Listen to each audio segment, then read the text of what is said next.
প্রথমে যেদিকে চোখ রাখবো, নিয়োগ দুর্নীতি মামলায় সোমবার তল্লাশি। আজ ইডির তলব সেই মতো সাঁইথিয়ার বাড়ি থেকে কলকাতার পথে রওনা জীবন কৃষ্ণের পিসি মায়া সাহার। সোমবার প্রায় 4.5 ঘন্টা তল্লাশি চলে সাঁইথিয়া পুরসভার 9 নম্বর ওয়ার্ডের কাউন্সিলর মায়া সাহার বাড়িতে। নিয়োগ দুর্নীতি মামলায় চলে তল্লাশি এবং আজ সেই মামলাতেই ইডির তলব মায়া সাহাকে সেই মতো সাঁইথিয়ার বাড়ি থেকে কলকাতার পথে রওনা জীবন কৃষ্ণ সাহার পিসির।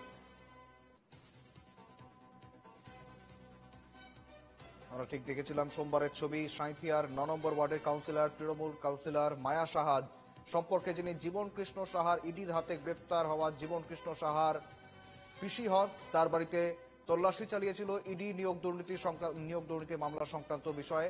এবং পাশাপাশি তার বাড়ি থেকে একাধিক নথিও বাজেয়াপ্ত হয়, নথি উদ্ধার হয়। তার পাশাপাশি তাকে 28 তারিখ আজ তলব করা হয়েছিল ইডির তরফে। সেই মোতাবেক আজ তিনি সকাল সকাল রওনা দিলেন ইডির উদ্দেশ্যে। সঙ্গে রয়েছেন প্রতিনিধি শুভদীপ পাল। শুভদীপ, কার্যত তলব করা হয়েছিল আজ 28 তারিখ তলব করা হয়েছিল মায়া সাহাকে। তিনি ইতিমধ্যেই রওনা দিয়েছেন। একাধিক নথি বাজেয়াপ্ত হয়েছে, পেনড্রাইভ বাজেয়াপ্ত হয়েছে তার বাড়ি থেকে। সব মিলিয়ে ঠিক কি কি বিষয়ে তাকে জিজ্ঞাসাবাদ করা হচ্ছে, তদন্তকারী আধিকারিকরা ঠিক কি জানাচ্ছেন, পাশাপাশি মায়া সাহা তার কি বক্তব্য? তোমার যেটা জানিয়ে রাখি যে গত সোমবার জীবন কৃষ্ণ সাহার যিনি পিসি মায়া সাহা, তত তিনি সাঁইথিয়ার 9 নম্বর ওয়ার্ডের কাউন্সিলর, তার বাড়িতে ইডির 5 আধিকারিকরা হানা দেন। যেটা জানা যায় যে এই যে মায়া সাহা, তার কিন্তু বিপুল পরিমাণে সম্পত্তি রয়েছে এই সাঁইথিয়া শহরে। এই তালিকায় একটি বিশাল প্রাসাদতম বাড়ি, বাড়ির ঠিক পেছনে প্রায় 30 কাঠা জায়গা, যার এক একটি কাঠা কিন্তু দাম 30 লক্ষ টাকা। এছাড়া একটি তোমার বিপণী সংস্থার অংশীদারিত্ব রয়েছে, পাশাপাশি একটি লজ রয়েছে, একটি মিষ্টির দোকানও।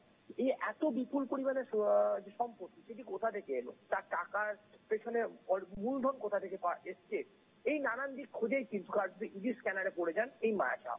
অনেকেই মনে করছেন যে জীবন কৃষ্ণ সাহা, যিনি চাকরি দুর্নীতি মামলার অন্যতম অভিযুক্ত, সেই দুর্নীতির টাকা কি তাহলে এই ব্যবসায় ব্যবহার করা হচ্ছে?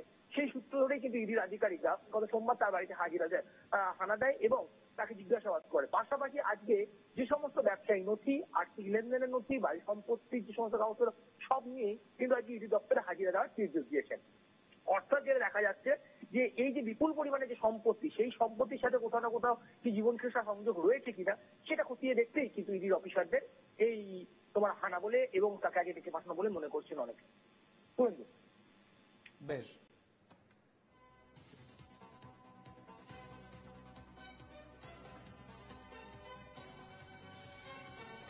আমার সঙ্গে ছিলেন প্রতিনিধি শুভদীপ পাল। শুভদীপ, কার্যত যে খবর জানাচ্ছিলেন, যে আপডেট জানাচ্ছিলেন, অর্থাৎ তাকে ইতিমধ্যে তল্লাশির পরবর্তীতে যে সমস্ত বাজেয়াপ্ত হয়েছিল নথি, পেনড্রাইভ এবং সেই সমস্ত সংক্রান্ত বিষয়ে কিন্তু তাকে জিজ্ঞাসাবাদ করা হবে। এবং আজকেই তিনি রওনা দিয়েছেন, ইতিমধ্যেই তিনি রওনা দিয়েছেন ইডি দপ্তরের উদ্দেশ্যে। আমার সঙ্গে ছিলেন প্রতিনিধি শুভদীপ পাল। ধন্যবাদ তোমার শুভদীপ।